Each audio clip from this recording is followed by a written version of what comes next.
tous ces corpus, il y en a un autre aussi. Mais c'était le temps. Parce que à l'université, j'avais beaucoup de choses à faire et trouver le temps et aussi créer une équipe. C'est pas toujours si simple parce que mes chers étaient toujours à l'intérieur de la romanistique. Alors dans un département de romanistique où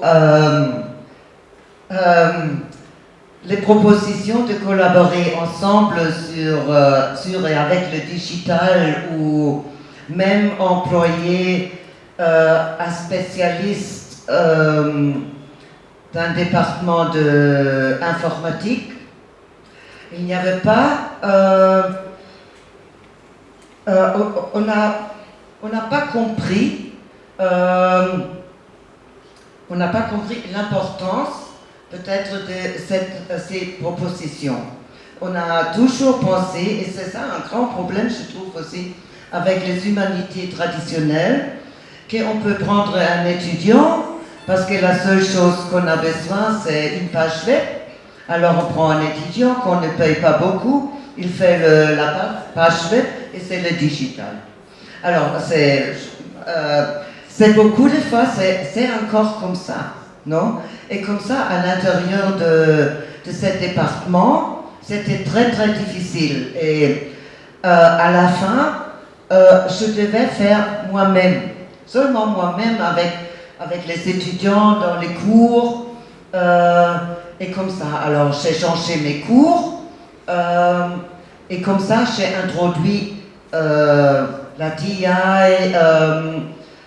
balisage et beaucoup d'autres choses à l'intérieur de mes cours pour mes étudiants. Alors vous voyez, la réalité c'est très très compliqué et ça va changer complètement, ça dépend où on est. Mais pour ça, je trouve aussi que cette communauté est tellement importante parce que beaucoup de vous, et je le sais aussi des gens qui viennent à l'université de Leipzig, à l'école d'été de Leipzig, ils et elles arrivent du coin du monde où ils se sentent vraiment seuls encore aujourd'hui parce qu'on n'est pas toujours un groupe. Alors pour ça, je pense que les communautés, les écoles où on se trouve ensemble, c'est très très important. Là, on peut commencer à collaborer à l'intérieur du département. Beaucoup de fois, c'est très très difficile. Et encore je voudrais bien encore retourner sur le corpus. J'ai dit que quand j'ai fait le corpus, les journaux étaient des déchets. Alors je me rappelle, on allait au marché, on achetait des œufs, on les a emballés dans les journaux, et on a utilisé des journaux pour beaucoup de choses. Maintenant, tout ça est changé. Et c'est d'abord les journaux qui ont compris qu'avec ce matériel, on a vraiment un trésor aussi, non? Alors, pour accéder aux données, c'est très très difficile. Et en plus, il y a un problème avec mon corpus. Il est encore accessible dans le web, et je n'avais jamais de problème, mais je devrais avoir des problèmes. Parce que même si les gens dans les années fin années 60, début 70, m'ont aidé à avoir les textes numériques, parce qu'ils ont déjà produit les textes avec un ordinateur. Beaucoup de journaux n'ont pas conservé, ils n'avaient pas encore,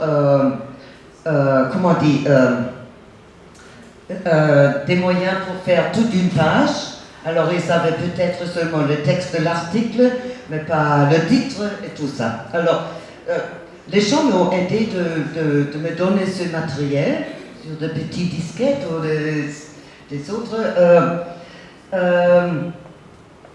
Maintenant, vraiment, je devrais demander le droit de mettre ce corpus dans le web et comme ça. Alors, ça, c'est une chose que je dois encore résoudre. J'espère d'avoir le temps et je voudrais naturellement aussi développer ce corpus encore pour le rendre possible.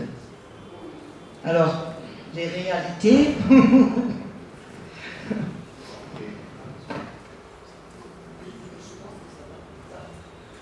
Alors,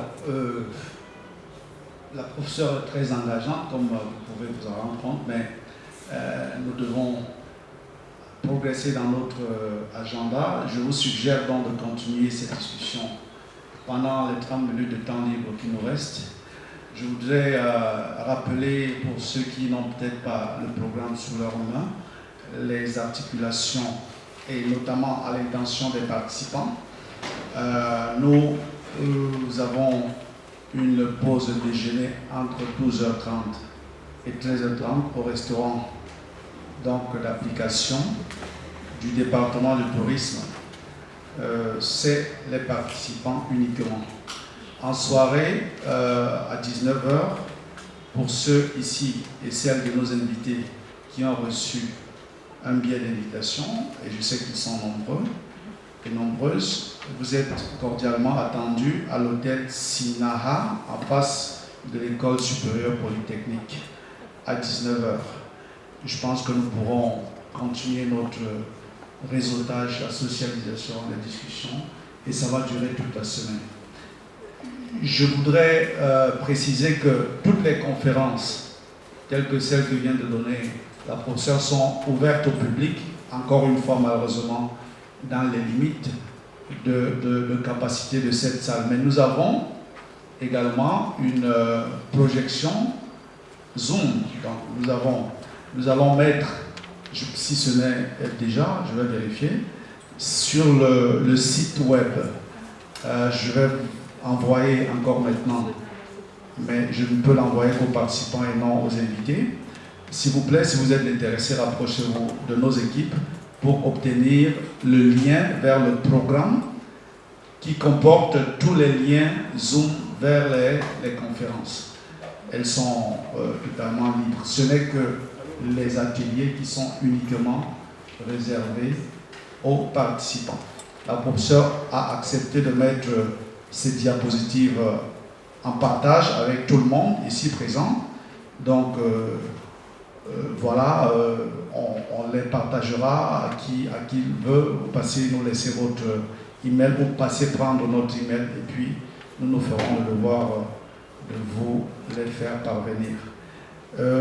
Pour la journée de demain, je voudrais annoncer, parce que nous avons une autre conférence demain, qui sera donnée par le professeur Ricardo Pimenta, qui est au Brésil, à Rio de Janeiro, qui a souhaité ardemment arriver ici, mais qui en a été empêché par des contraintes qui dépassent sa volonté et la nôtre. Mais il nous donnera sa conférence en ligne sur les expériences, disons, dans le sud global, ou dans l'hémisphère sud, en humanité numérique. Vous serez peut-être surpris de voir que les problèmes que nous avons en Afrique sont très similaires à ceux que peuvent rencontrer les chercheurs en Amérique latine. Et demain, et là c'est l'intention des participants, vous aurez l'introduction à Eurist qui sera donnée par le professeur Ian Johnson, qui est dans l'hémisphère sud, bien loin en Australie. Et j'espère que ce seront de grands moments de partage qui ne vous feront peut-être pas regretter d'avoir fait le déplacement parfois pour 2 jours avant d'arriver ici. Donc, je voudrais clore ici cette session de la matinée, tout en vous invitant à continuer pendant le petit quart d'heure qui nous reste les discussions. Et les participants sont donc attendus au restaurant universitaire. Ils seront conduits par les membres du comité d'organisation ou d'autres collègues qui sont familiers avec le campus. Je vous remercie, chers invités, chers participants et participantes, pour votre attention et pour votre patience. Merci.